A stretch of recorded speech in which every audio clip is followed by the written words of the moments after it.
Bienvenue dans ce nouvel épisode de Ta Pause Sexy, le podcast qui explore la sexualité dans toute sa complexité, sans tabou, sans jugement, avec beaucoup de plaisir et pour te faire réfléchir. Je suis Anne-Elisabeth, ta coach en sexualité, et chaque semaine je t'emmène dans des conversations intimes, crues, tendres, politiques ou carrément provocantes, mais des conversations toujours 100% vraies. Si tu veux prolonger l'expérience, viens me rejoindre sur Instagram, @taposexy, et c'est là que je parle de mes stories, c'est là que je vais échanger avec toi en DM et que la communauté vit. Et si tu veux être prévenu en avant-première de la sortie des épisodes, n'hésite pas à t'abonner à la newsletter, tu trouveras le lien dans la description. Enfin, si tu es une marque, un projet ou une mission engagée et que tu veux soutenir une voix libre, une voix féminine, une voix sexuelle, je recherche des sponsors pour cette saison. Donc n'hésite vraiment pas à me contacter et toutes les infos sont dans la description. Maintenant, je te laisse à ton épisode et je te souhaite une très bonne écoute.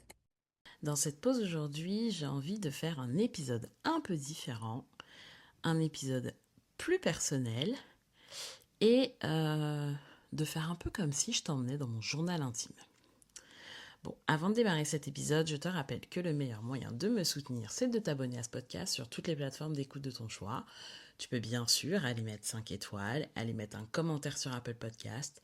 C'est des gestes très simples pour toi, mais pour moi qui font toute la différence parce qu'ils me permettent de faire grandir ce podcast, de le faire connaître. Et n'hésite pas à le partager parce que je suis sûre qu'autour de toi, tu as forcément une personne qui a besoin d'entendre une parole autour de la sexualité qui est libre.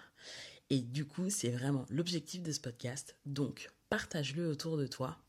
Et comme ça, on va créer une communauté de personnes qui parlent librement.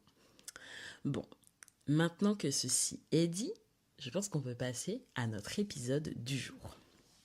Et comme je te le disais en préambule, aujourd'hui, je t'emmène un peu dans mon journal intime. Bon, si tu me suis depuis quelques temps, tu sais que là, je sors de 2 semaines où j'ai rien publié sur le podcast.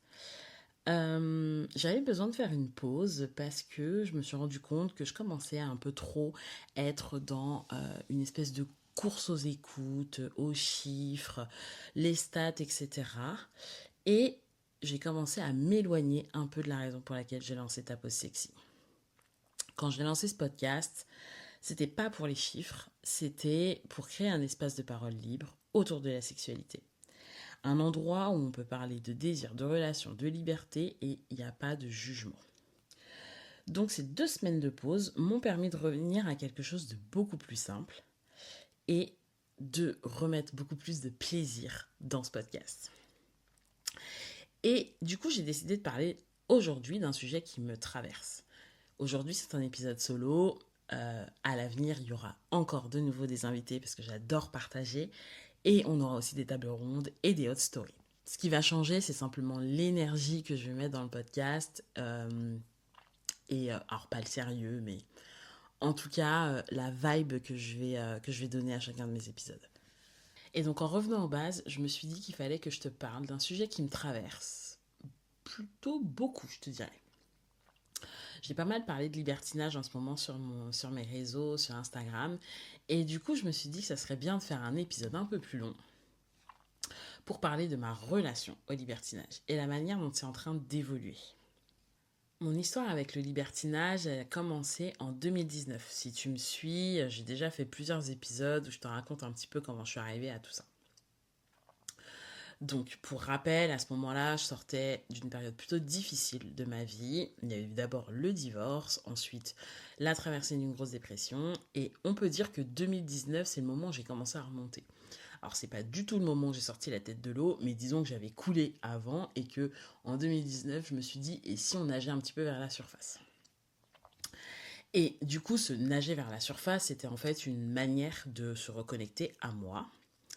Et au moment où j'ai commencé à faire ça, c'était assez inattendu parce que je m'attendais pas à ce que la sexualité et plus précisément la découverte du libertinage soit vraiment une porte d'entrée pour montrer une facette de moi que j'avais complètement mis de côté. Donc j'avais cette part de moi là très vivante, très sexuelle, très libre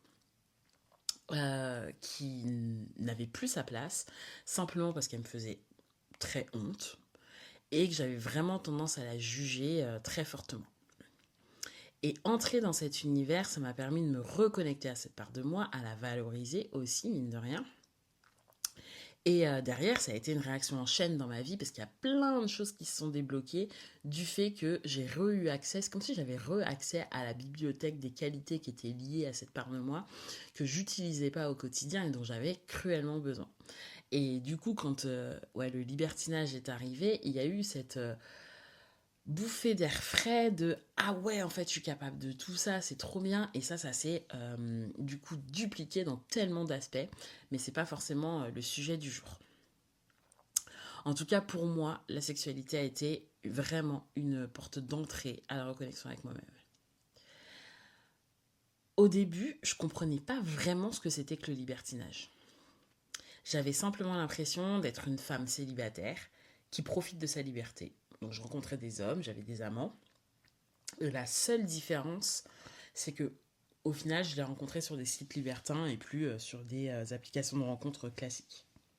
À ce moment-là, j'allais pas forcément encore en club et j'avais du mal à comprendre pourquoi certains disaient qu'il y avait les vrais libertins et les faux libertins.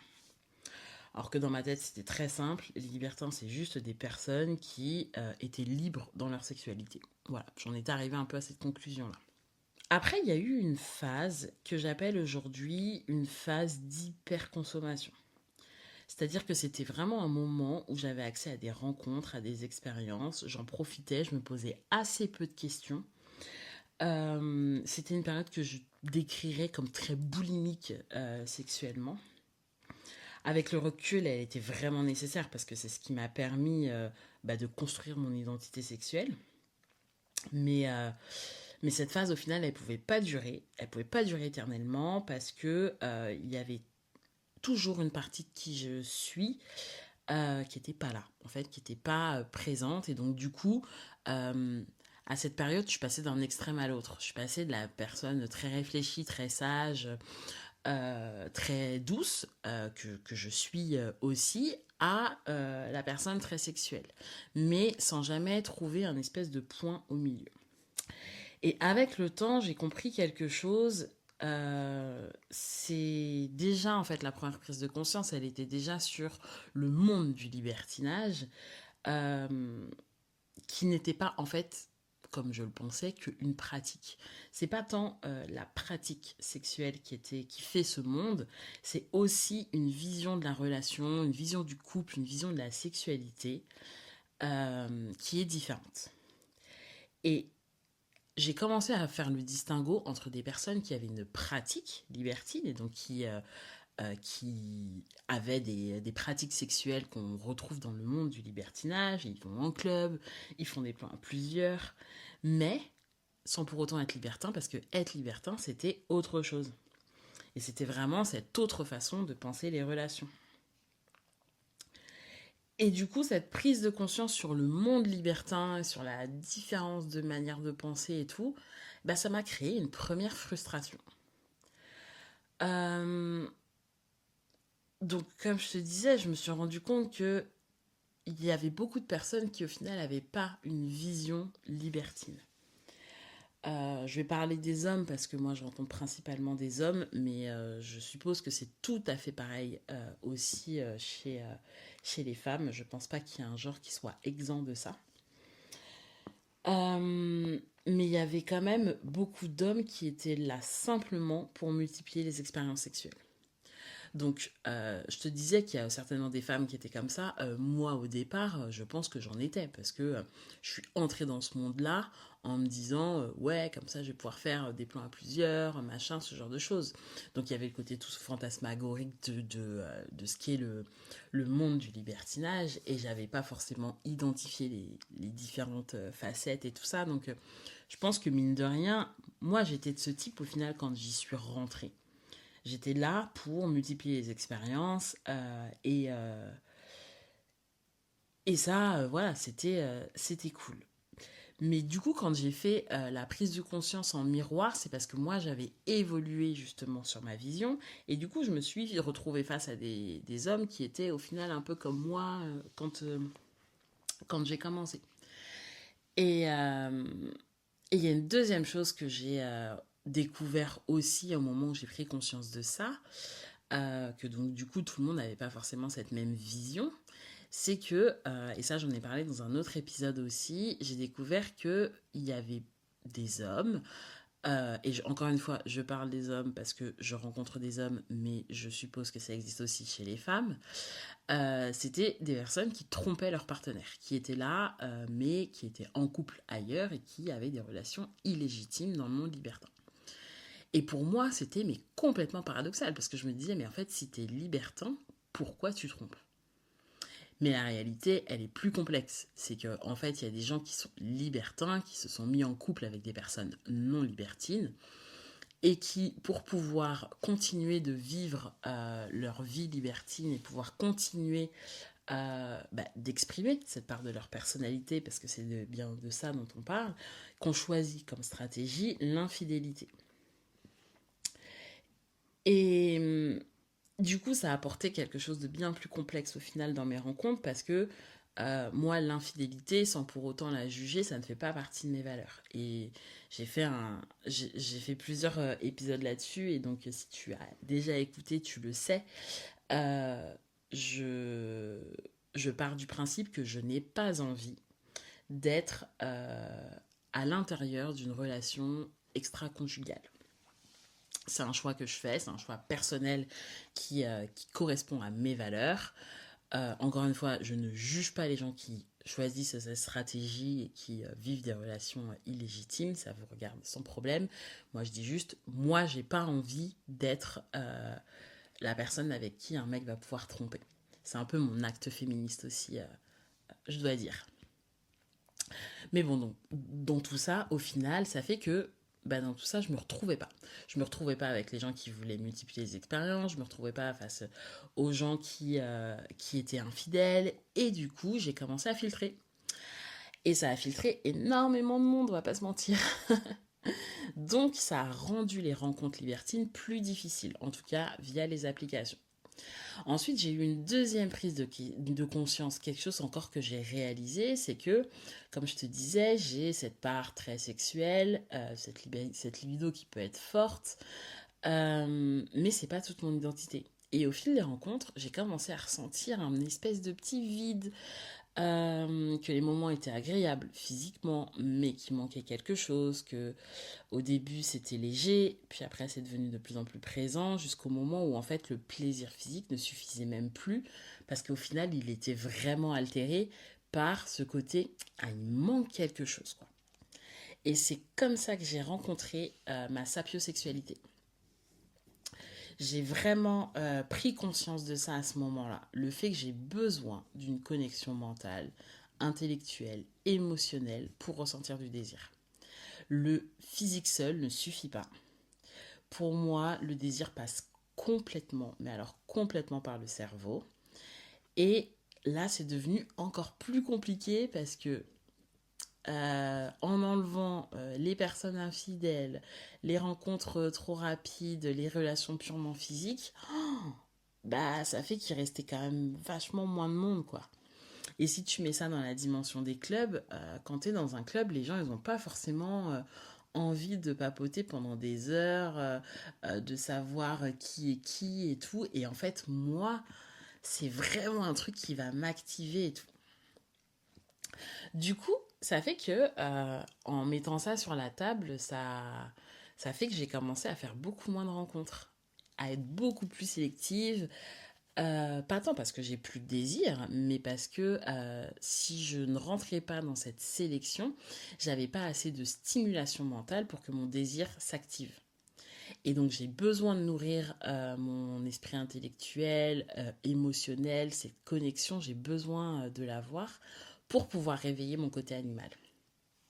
Sinon, il manque quelque chose, ça manque de conversation, ça manque de vibration, et, euh, et on est au niveau pour moi du sexe qui serait un petit peu comme une espèce de gymnastique des corps, mais pas tant des esprits. Et ça je peux pas m'en défaire. Et puis en plus, une fois que tu as pris conscience de ça, tu peux plus retourner en arrière et tout. C'est tellement compliqué. Donc, il y a tout ça qui est venu, j'avoue, perturber, compliquer, ou en tout cas modifier mon rapport au libertinage. Il y a une dernière chose qui est venue aussi modifier un petit peu ma manière d'être dans le monde libertin. Et c'est quelque chose qui a évolué aussi ces années du fait du travail sur moi, que ce soit par la thérapie, le coaching, mais aussi tous les podcasts, les comptes Instagram, etc. Il y a plein de moyens de s'éduquer hein, aujourd'hui et d'avancer sur soi, d'avoir des prises de conscience. Et au final, moi, ça a été vraiment le moment où j'ai remis en contexte le fait d'être une femme noire, de vraiment d'avoir cette identité de je suis une femme noire. Parce que oui, être une femme noire dans le monde du dating et dans le monde libertin, c'est pas forcément facile et c'est surtout pas la même expérience que les autres.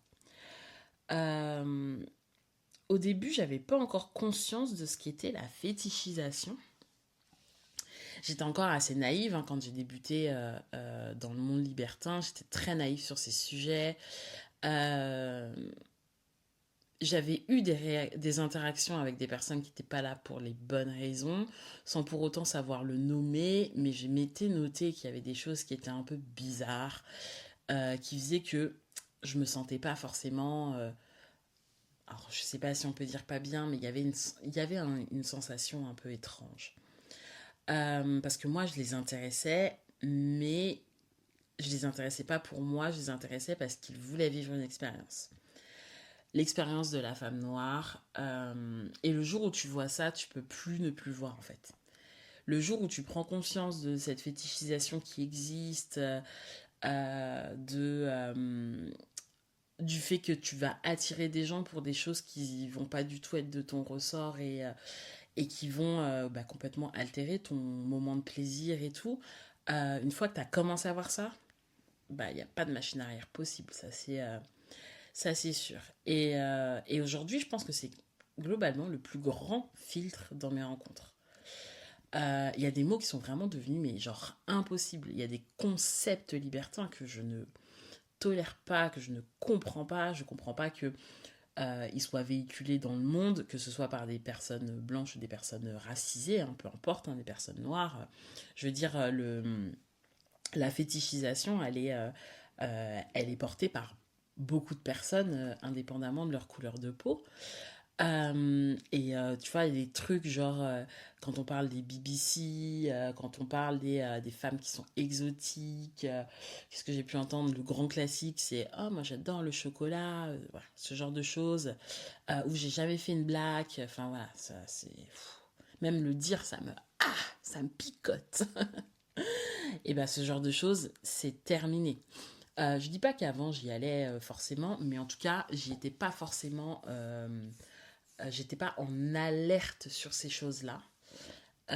Et aujourd'hui, c'est vraiment quelque chose en fait que je chasse. C'est vraiment, ouais, c'est vraiment un point de vue que je chasse, et à tel point que quelqu'un qui utiliserait ces termes, le truc auquel je pensais aussi, c'est les Babs ou les Queen of Spades, qui sont, euh, qui sont pour moi des concepts qui sont mais euh, complètement issus de fantasmes et de fétichisation raciste. Donc, euh, donc en fait, je peux plus. Je peux pas mentir, c'est impossible. Et quand j'entends ces termes-là, enfin, dire quelqu'un qui vient m'aborder en utilisant des termes et tout de ce type, en fait, c'est immédiat. C'est vraiment maintenant, je ferme les écoutilles, je ne t'écoute plus, il n'y a plus de possibilités d'interaction ensemble et tout. Euh, c'est euh, c'est une question de paix intérieure, mais aussi quelque part de sécurité émotionnelle, hein, j'entends, je parle pas de sécurité physique, hein, mais émotionnelle. Voilà, maintenant c'est une sortie de route directe. Du coup, si je devais dire un peu mes critères aujourd'hui, ils ont quasiment plus rien à voir avec le physique. Avant, ça pouvait être ah ouais, je veux quelqu'un de grand, musclé, nanani, enfin ce genre de choses. Aujourd'hui, je cherche quelqu'un de safe. Et safe dans le sens qui a conscience des enjeux qui peuvent être des enjeux féministes et sexistes, qui a conscience des biais raciaux, quelqu'un qui va être ouvert d'esprit. Je ne demande pas d'être parfait parce que on peut, euh, on peut tout à fait en fait faire des erreurs, bien évidemment. Moi-même, hein, je pense, quand je parle de ça, de tous ces biais et tout, moi-même, en tant que femme noire, j'ai moi aussi mon travail à faire de désensibilisation de tout ça, de prise de conscience de tout ça et tout. Donc, c'est pas un travail dont je suis exempte, hein, pas du tout, mais c'est vrai que aujourd'hui, je fais hyper attention à ça. Je me rends compte aussi que du coup, ça m'a fait être bien plus attirée par les hommes bi aussi, tout ça. Parce que c'est vrai que j'en ai pas parlé, mais dans tous les biais qui peuvent exister et que j'essaye d'éviter, il y a tous les biais homophobes aussi, donc c'est vrai que ça fait que je suis vachement plus attirée par les hommes bi. Chose que avant, j'avais pas spécialement en tête la bisexualité comme étant quelque chose qui pouvait m'attirer. Et aujourd'hui, c'est pas tant pour la pratique sexuelle hein, de la bisexualité, mais c'est surtout que c'est peut-être un imaginaire que j'ai, hein, mais en tant qu'homme bi, ça demande forcément à un moment ou à un autre de réfléchir à sa masculinité, de réfléchir à la place dans le monde.